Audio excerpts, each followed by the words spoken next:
Hi, I'm Viv, and I'm the face behind Skinpharma Aesthetics in Stockton-on-Tees. Hope you're all keeping well tonight. Tonight's I think it's the 14th in a weekly series myself and Dr. Sunny have been going through. Hi Sunny and hi Stephen, hope you're both well. We've been following our journey using ultrasound in our aesthetics work, and we've been speaking to specialists from around the world over the last month or so. And tonight we've got a particular specialist who loves lip treatments in particular. I'll just add Sunny. I won't be a second. There we go. I won't be a second, Steve. I'll add Sunny. Sunny's been on holiday for the last 2 weeks and he's back tonight, so I'm looking forward to actually doing a live with him again. Hi, Sunny. Hi, good. You should add Steve as well because he's the star. Yes, I'm gonna add Steve right this second. Won't be a sec, Stephen. So we'll let him appear any second now. It shouldn't be long. You've been well, have you, Sunny? Hi, guys. Yeah, no, I've been well. I'm slightly jet lagged, but I'll let you guys crack on. Enough about me because we've got to welcome obviously Dr. Harris, Stephen. Yeah. He'll start off. So yeah. This is Dr. Stephen Harris from North London, who runs the Harris Clinic. And thanks very much for joining us tonight, Steve. Thanks a lot for that. It's a pleasure. Thanks for inviting me. Thanks for having me. Have you enjoyed our previous lives? I think you've been watching them, haven't you? Very much so. When it comes to ultrasound, I enjoy everything. Good. Well, that's specifically why we thought it'd be interesting to have you on tonight, because we've been speaking to specialists and practitioners who deal with ultrasound in facial aesthetics work, and you are well known amongst practitioners and the public alike, particularly because of your strong views of lip augmentation work. So I think it's given us a great opportunity to speak to you about your work and also about this ultrasound work and lip filler treatments as well. So I'll let Sunny start. Actually, we thought we'd talk a little bit about the background. Well, hi to everyone who's joined. There's Stella. Yeah. Hi everyone. I think there's lots of people joining, so thanks everyone for actually watching this live. I hope they all enjoy it. We're going to talk a little bit about your background first, how you've got into the area of facial aesthetic work, and we'll talk about lip filler treatments and the use of ultrasound in lip augmentation work a little later on. People don't have to wait for too long. We will get on with it, so don't worry about that. But I'll let Sunny perhaps start off with the first lot of questions. We're really looking at your background and seeing how you started in the area. So I'll let Sunny continue if you want, Sunny. Yeah, no, I'm just going to say, it's not just because I've come back from holiday. I think the number of people watching is really down to Steve, and so that it's really good that we've got so many people joining us. I'd love to say all their names, but we won't. But Stephen, one of the things that obviously both Viv and I have followed your career, so we know you quite well, I'm sure, judging by some of these comments that some people are looking forward to having treatments with you, so that's amazing. But focusing on ultrasound, we've spoken a lot about what attracted us to ultrasound, especially in our clinics. What was it that struck you? You know, why did you invest in ultrasound? First off, that was one of the questions I wanted to ask. Yeah, no, good question. It grabbed me immediately. I think it was a talk by Kate Goldie. This is actually before the pandemic, where they were doing a live ultrasound on stage, and to me this was like a complete light bulb moment, and something I realized I needed to incorporate immediately. I mean, the thought of just being able to see what we are actually doing, to me, was a no-brainer in terms of both safety and efficacy. So I started exploring it immediately. And then the moment I could, I got the Clarius, the handheld device, and jumped into it. And I did an online course. There it is. I don't work for them, so there's not a KOL or anything like that. But it's a fantastic device. And then I got started doing Leonie's online course, and this was quite some time ago. And really threw myself into it, and have been using it regularly, daily for the last year or so, I would say. So that's quite important for any practitioners joining us who maybe are, who just got an ultrasound device or are thinking about getting it. How did you start off using it in a daily practice? Obviously, you mentioned you did the courses, which are useful, but implementing academic knowledge is sometimes a bit difficult, especially in practice. I felt very passionately about it, and as I said, I threw myself into it. I mean, I was busy ultrasounding my face, anyone I could find, and that's the way to do it. It's really to jump into it, to see the value of it, and to really engage it and to embrace it. I feel really it is such a revolution in aesthetic medicine, and it's something we really need to be taking on and embracing wholeheartedly. And so I think that was the key, the kind of realizing the value of it and throwing myself into it. So wherever I had the chance to do it, I would do it. And it's quite a steep learning curve, isn't it? But like anything else, the more you do it, the more you practice, the better you get at it. I mean, still today, I'm learning new things pretty much every day about it. I think we definitely would be interested in. What was the defining moment? So obviously you saw that light bulb moment with Kate Goldie on stage. Yeah. You bought the Clarius, and then was there a defining moment in clinic where you had a particular case that you were looking at where you just thought, this is really going to revolutionize my treatment efficacy? Oh, I put it on lips. I just looked at those lips and saw everything inside, and I was like, okay, I'm sold.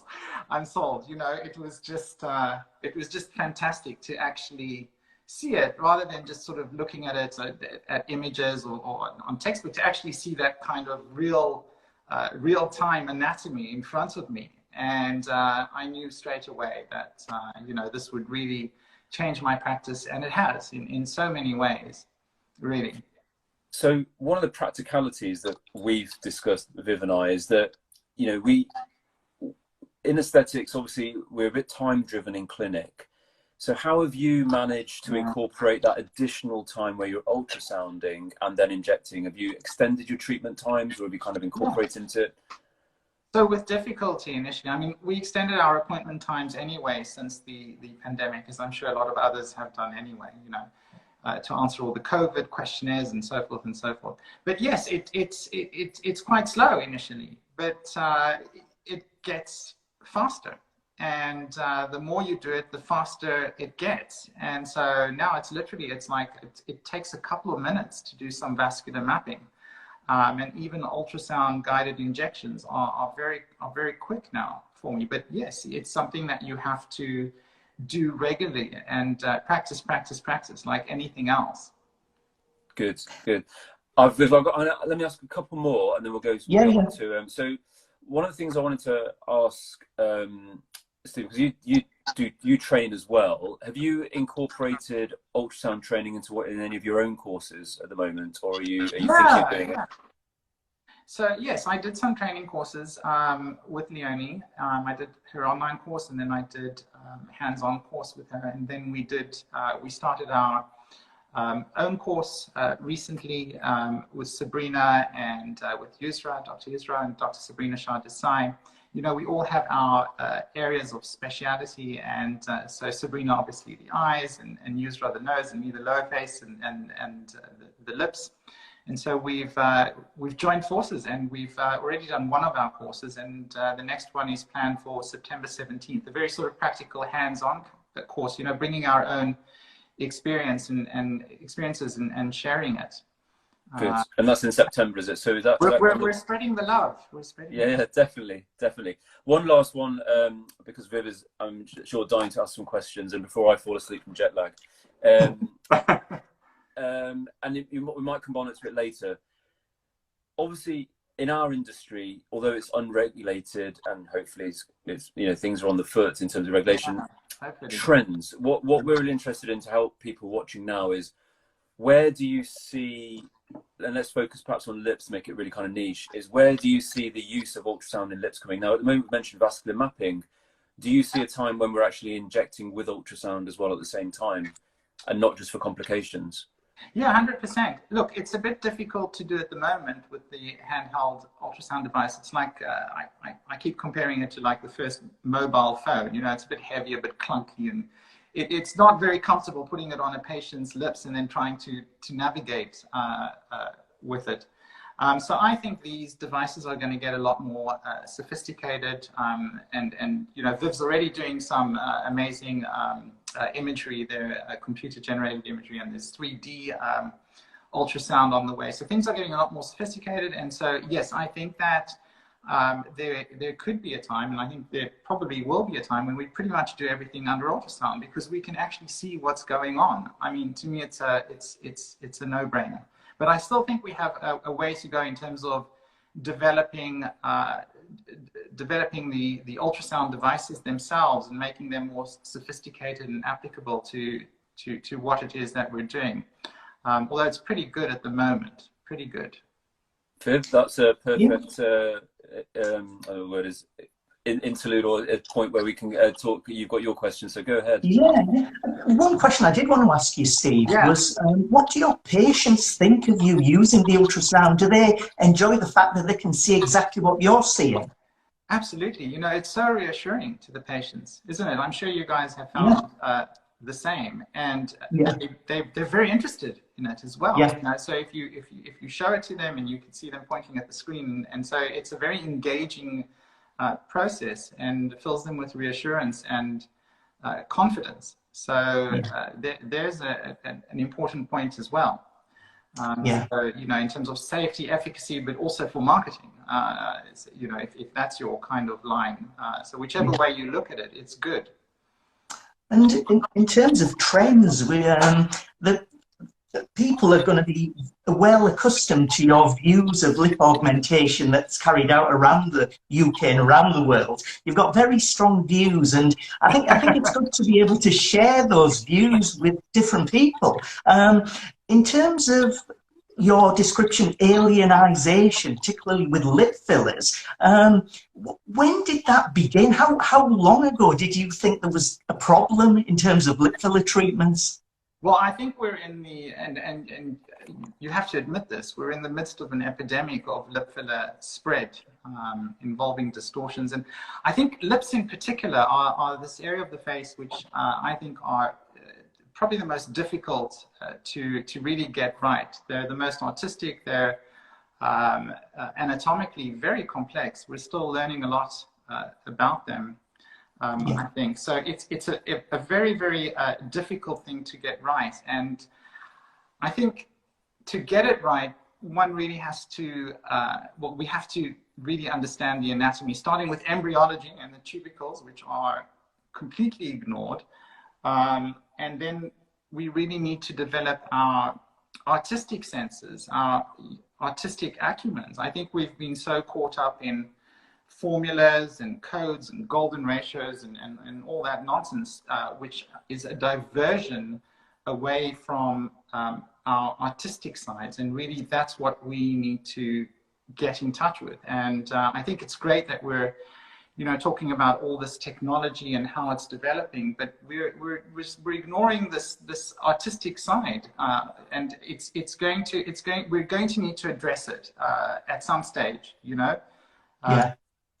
Maybe we could do art classes to our conferences somehow. I was just going to ask you, what would you suggest? Because, you know, now and again, I mean, there is definitely an artistic side to it. I've seen some of Viv's work, very artistic, and yours as well.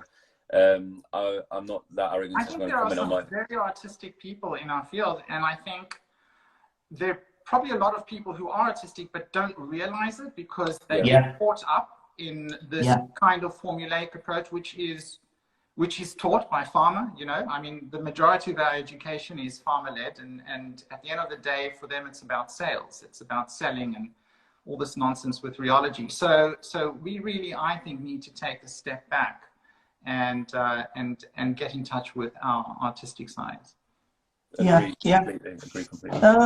In terms of the ultrasound, as we mentioned, I use a Clarius L20 HD. I'm not affiliated with Clarius either. But I've used that for probably for the last 7-8 months now, with Sunny as well. We've grown accustomed to it. We carry out work in a certain way. We follow protocols in certain types of scanning that we do. And we've got used to the benefits of having ultrasound in our work, and I'm sure you have as well.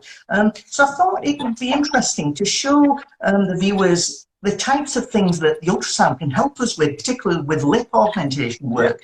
So let me just get this. So this just shows... yes, that's one of my earlier posts showing, showing the labial artery over there. Basically giving a demonstration of vascular mapping, so we can actually see what's under the skin. And and actually I put one on today in my story showing actually a very superficial position of the superior labial artery in the subcutaneous layer, and the filler right there with the artery skirting around it. And you know, and had the practitioner actually used ultrasound, then this could have been avoided. So there's an example. Yeah, this there's a scan here I've got. This is one of the scans I've done a while back. Just shows the position of the inferior labial artery close to the muscle, low down, luckily not superficial. But without an ultrasound scanner, I wouldn't be able to tell anything about where the potential problem of an occlusion could be. I'm sure you've found yourself when you've used the scanner during a vascular mapping process, it's helped you to plan a treatment much more effectively and safely. Absolutely. And yeah, I mean, just one the other day with a nasolabial fold, you know, and you know, that angular artery can be is often found deep, more than you think, and that can change the way that you inject, because traditionally we go down to, you know, the periosteum and we try to inject there, but of course that would change if you actually can see the artery there. And I keep on talking also about the deep temporal artery, which is and so forth. So what we see on the ground in real time is often different to what we're taught or shown in the textbooks, and that makes all the difference to treatment. There's another scan I've got here. This is the upper lip. I'll get this up for you. Be 1 second. There we go. So this shows again. This is a superior labial artery at the top lip, and I've got a demonstration coming up of measurement using the measurement tool, so we can see the depth of the vessel.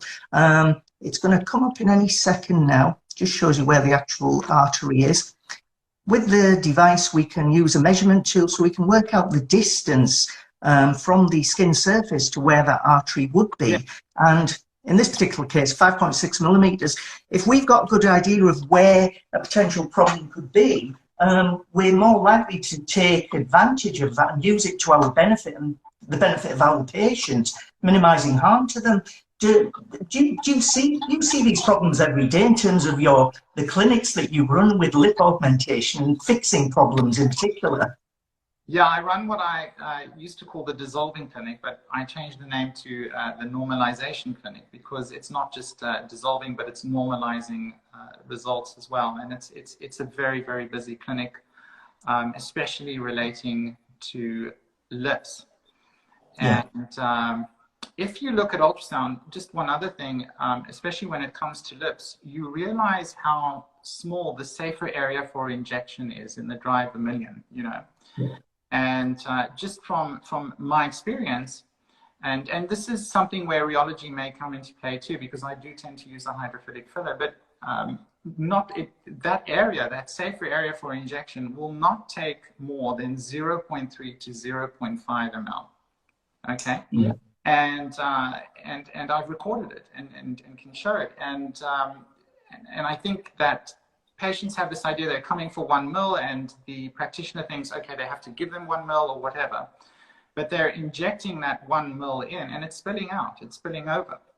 And I think that's the issue that I'm dealing with mostly at my normalization clinic, which is basically then reversing all the filler and starting again from scratch. So if you're going to inject, try to get a whole mil in there, you're going to, you know, you're going to breach the anatomical borders of the lip.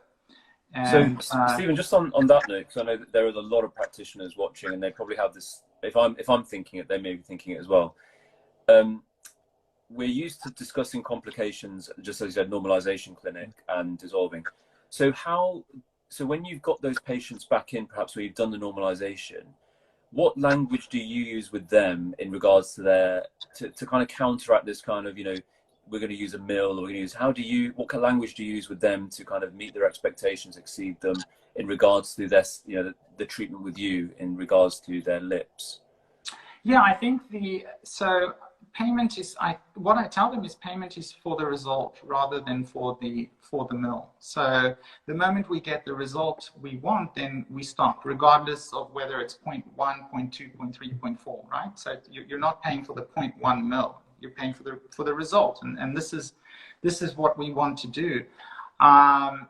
Yeah, Instagram is a great filtering system in a sense. So I think patients who come to me know what to expect as well. So they know that they're going to get a subtle and natural looking result. They won't come to me for something exaggerated. And it isn't to say that, you know, people can't do what they want, but we need to consider the risks involved with exaggerating features, and that's the point. So one isn't trying to be paternal and trying to tell patients what to do with their faces, but rather raise awareness and, you know, make them aware of what the issues are surrounding, you know, lip filling and overfilling, that kind of thing.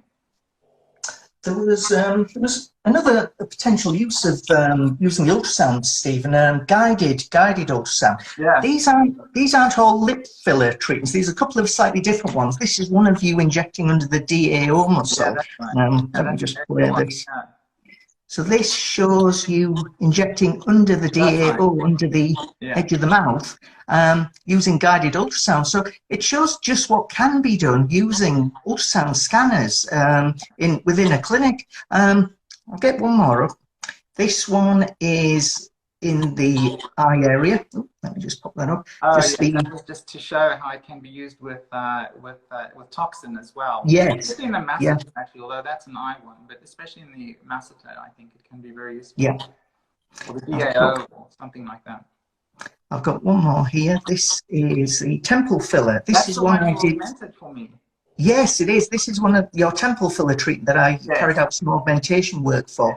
You used guided ultrasound to place the filler within the interfacial plane. That's what you've done there is just, it's fantastic, honestly. It just gives a much easier view of the scan, particularly for teaching purposes. I think it shows you, it's the kind of direction I think ultrasound is heading in, where it's becoming more user-friendly and easier, for sure. Yeah. Or it will be, yeah.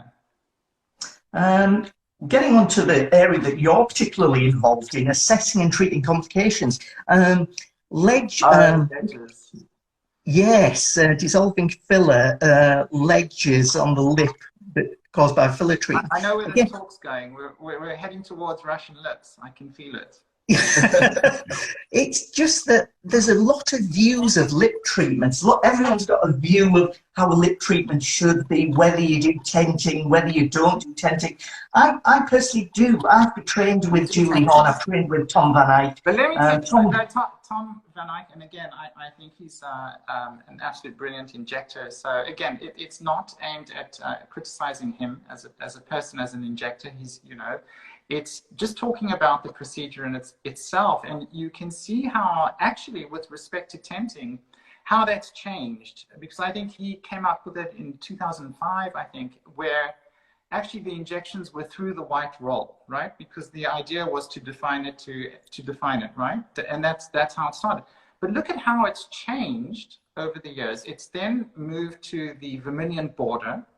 Yeah. So less and less people now inject the white roll sensibly. I've got that to show. You can talk about it actually, Steve.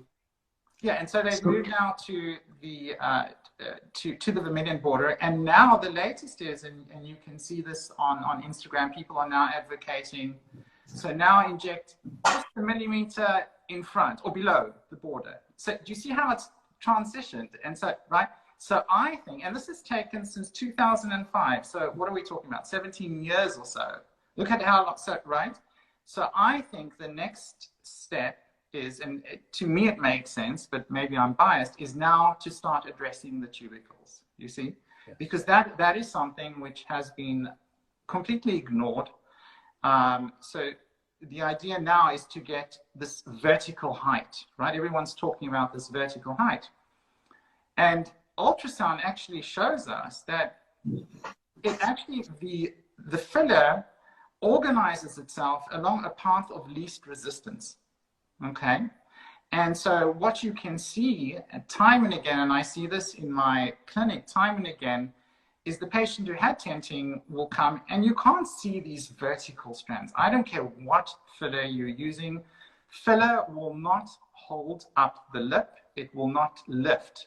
It just doesn't work that way. No matter what rheology you throw with dynamic, this or that, it just expression technology, this technology, it organizes along a plane of least resistance, which in the lip tends to be more this way, tends to be more horizontal. And so to me, that is something which is really interesting. So this whole concept of vertical height, I think, needs to be challenged. Now, the only time I see the vertical height maintained is in a particular lip type, and we're doing a very large study now looking at lip classification in terms of tubercles, and there is a particular lip type which responds very well to tenting.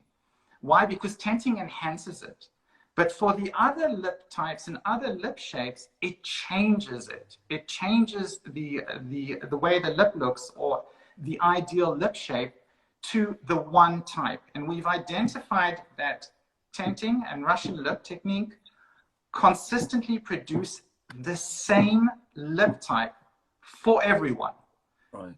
Okay, and that to me is a problem. It's an issue. Besides the other risk factors of going down to the wet-dry border and so forth. So, have you found that there's is it from a certain ethnic group, a certain demographic that respond most well? Which one is it? I mean, correct. So yes, in African people, for example, or in certain Afro-Caribbean people, but also actually it's across. We found it across cultural groups and ethnicities. Basically, the lip type is one which is flatter and actually vertical. So the tubercles are not as prominent. And in that case, tenting will actually help. It will enhance it.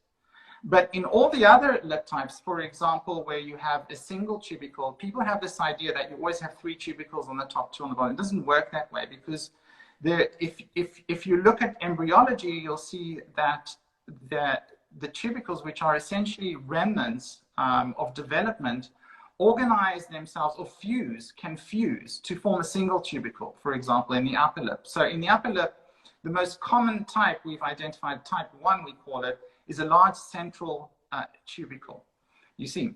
And what tenting will do, going from the sides like this, is it will flatten the lower margin of the upper lip, for example, and bring it up and create this ledge, which is changing the lip type. And so you say, well, okay, so what's the problem with changing the lip type? Well, the thing is, human diversity is something we need to be celebrating. And right? So we don't want to make everyone look the same, because as I keep saying, true beauty lies in diversity.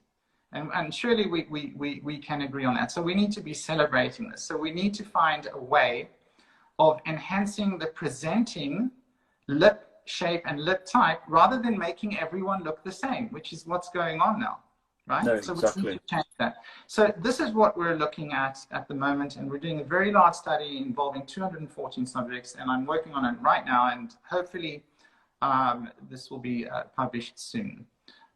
But that's where I stand on the topic Well, that's hot off the press for us.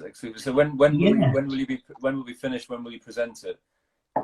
Well, it's pretty much presented. So we've got the results in. There were 4 of us, including Greg Brand, who's a lip surgeon, and 2 other colleagues of mine, a cosmetic doctor and a cosmetic dentist. Dentist's very important. And we looked at inter-rater reliability. So we took my classification system, which is on Instagram, but we simplified it and changed it. And we looked at it and rated the different lip types, and there was a very good reliability, enough for it to be published. And so that's what we're going to be, that's what we're doing at the moment. I'm just sort of writing it up, which is taking a bit longer than I thought. It sounds like we're distracting you from it a little bit. Got it right here. No. Go on, it's interesting. It's really interesting to hear you talk about this whole subject of research. We need to discuss the way people work in terms of carrying out procedures, because, as you say, there has to be an artistic element to all the work that we do. It can't be just about injecting in a certain way. So I think art is a really important aspect of the work that we do for patients. How do you deal, Stephen, with, I know there's a lot of issues with different viewpoints about your work. Like, I don't agree with you completely based on what you say, and you know that. And we have a conversation, but if you go to some of my posts and look at the comments, you'll see what Tom DeCutz refers to as practitioner with big shoes, right? Yes. So, meaning big egos. And, you know, we're not going to advance ourselves at all, you know, if we cannot have, I mean, just a basic discussion like we're having now, where we can disagree, and do so in a way which is constructive and helpful to everyone, rather than just thinking about ourselves and our stupid egos. Yeah. You have a lot of comments on your posts when you mention things like tenting, about alienization. You get a lot of criticism, you get a lot of people agreeing with you, but it needs to be constructive, doesn't it? I think the whole issue about science is it has to help people by being carried out properly, and comments need to be constructive in how they're portrayed. What do you think about some of the comments that you get in your posts, your personal view of those comments? I mean, I would let people be the judge of that, really. It's very difficult to have any sort of meaningful discussion, you know, when there's so much ego involved. And so, you know, one tries, but then you kind of go, okay, well, you know, this is not going to go anywhere. And then you kind of take a step back. But thankfully, there are enough people in our field who will engage in a way which is constructive as we are doing here. And so overall, I'm very hopeful. But, you know, just going back to ultrasound, I mean, any change is going to involve some resistance, which we're definitely seeing at the moment. And so one needs to accept that people are going to, you know, take this technology on at different rates, or some may not even at all. You know, the ones who know everything are just not going to. And so these are the kind of things that we need to also accept as well. So there needs to be a degree of compassion and understanding, I think, in all this as well. Although I don't agree with everything you say about lip augmentation, I do agree with you about the ultrasound aspect of this. And for those that perhaps think of ultrasound as a process that isn't required, the technology might be great, but they don't need to use it in their clinics, I think the same as you. Without that, safety is affected, patient safety is affected, efficacy is definitely affected. And I think the more research that's carried out by individuals around the world, and practitioners like Leonie Schelker in the Netherlands, and Tom DeCartis as well, without their work, we're not going to learn enough about the benefits of using ultrasound. And for you as a practitioner, Steve, how do you think things may progress in future? What would you like to see in the future involving aesthetics and ultrasound? Yeah, I think, look, I think it's whether we take it on now or later, it's going to happen, and it is happening already. You know, this is not something that you could stave off for indefinitely. And to those practitioners who are here, who've joined us, I really think embrace this technology, or at least try find out what it's all about. You know, think about taking a course, reading up on it. This is the way of the future, and for many of us, it is the present and what we're doing now. So yeah, I see a day where pretty much all of us, or most of us, will be using it. And I think patients are actually going to choose to come to those who are using ultrasound because they'll feel more reassured and feel safer. And that makes a lot of sense as well. Yeah, I agree. What do you think, Sunny? Yeah, if I'm quiet, I'm reading through the comments. There's a lot of prayers for you, Stephen. A lot of God blesses Dr. Harris, which is great to see. There was actually an interesting question from someone that said, it's actually reference to you, but I mean, I'll phrase it as they said, is that, you know, do you do virtual consultations? But taking that question a little bit further is, do you think there is a benefit, would you agree with doing virtual consultations pre-fillers? Now, we're always tight for time in clinic, aren't we? I personally feel that for a filler consultation, it needs to be face-to-face, it needs to be a cooling off period afterwards, depending on how well you know the patient. But virtual consultations, pre-filler, I mean, what's your view on that, especially for lips as well?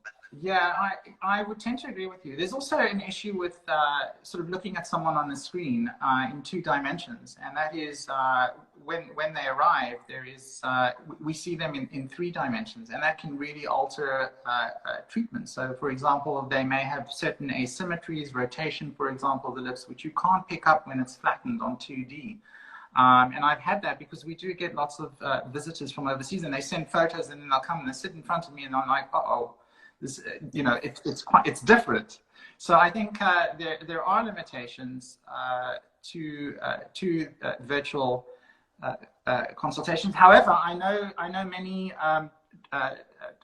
doctors or practitioners and so forth who do use them successfully. So for me, I would tend to agree with you, Sunny. I prefer the sort of one-on-one consultation in person because, you know, you get a different feel. There's different energy as well, which is important, different cues, which you can't really pick up on because, you know, psychology is a big part of what we do as well, let's face it. And so I think that needs to be done in person. So for those prospective patients that are wanting to see Dr. Harris, book in for maybe 7 days in London, see him on day 1, and then make sure then you have a face-to-face and then see him afterwards.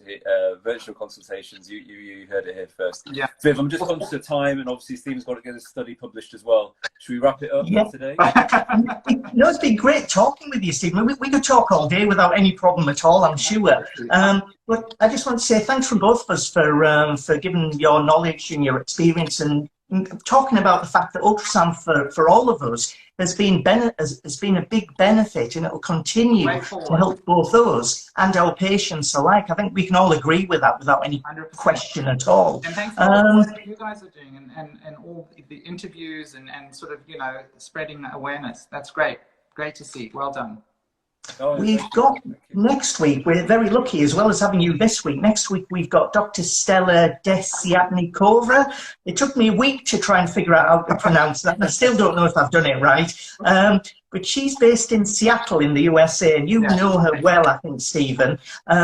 She's going to be joining us next Sunday at 8 p.m, and we should have a good chat with her as well. The other thing I wanted to mention also was, I and Sunny and yourself are all members of CMAC, the Complications in Medical Aesthetics Collaborative. You're a board member, I think, aren't you, Stephen? That's right. Yeah. So there's an organised, the first organised meeting for members and non-members. Absolutely fantastic. And if you head over to CMAC, to the profile, you'll get all the details and information. And that's going to be in November. I can't wait for that, really. It's going to be fantastic. there's going to be a collection of people, experts from all around the world, talking about complications and ultrasound as well. A lot of talk about ultrasound. Leonie Schelke, Tom DeCartis. There's a whole load of people that are going to be there, including yourself. Hopefully I'll be there. Sonny may well end up there because he's got other training commitments as well, unfortunately. Well, no, it's only because Lee is booked a cadaver course on that same weekend, so I'm a bit torn. But anyway, we'll see. But that's November the 19th and 20th. It's going to be a great couple of days. So I think that there will be an ultrasound course. Yes. Yeah, Leonie's just mentioned that there'll be an ultrasound course one day before CMAC Congress as well. So really looking forward to that. Get in there. Right. Gee, it's going to be a good couple of days then. Good 3 days, I think. Looking forward to that. But that's it. I think we'll wind up there. I just wanted to say a big thank you to Stephen from both of us. Is there anything you wanted to say as a final comment, Stephen? Anything at all? Keep up the good work, guys. Seriously, I think we've covered everything we need to, and I think you guys are doing a great job. And yeah, let's keep on spreading awareness the way you guys are and the way we're doing. Brilliant. Great. Okay then, thanks a lot, Stephen. We'll keep in touch, and hopefully in the future we may well have another live with you talking about different subjects as well. Sounds good. I really enjoyed this. Thank you very much. Thanks, Stephen. Great. Appreciate okay it. then. Thanks a lot. Yes. Bye-bye. Bye. Thanks, Viv. Bye-bye. See you soon.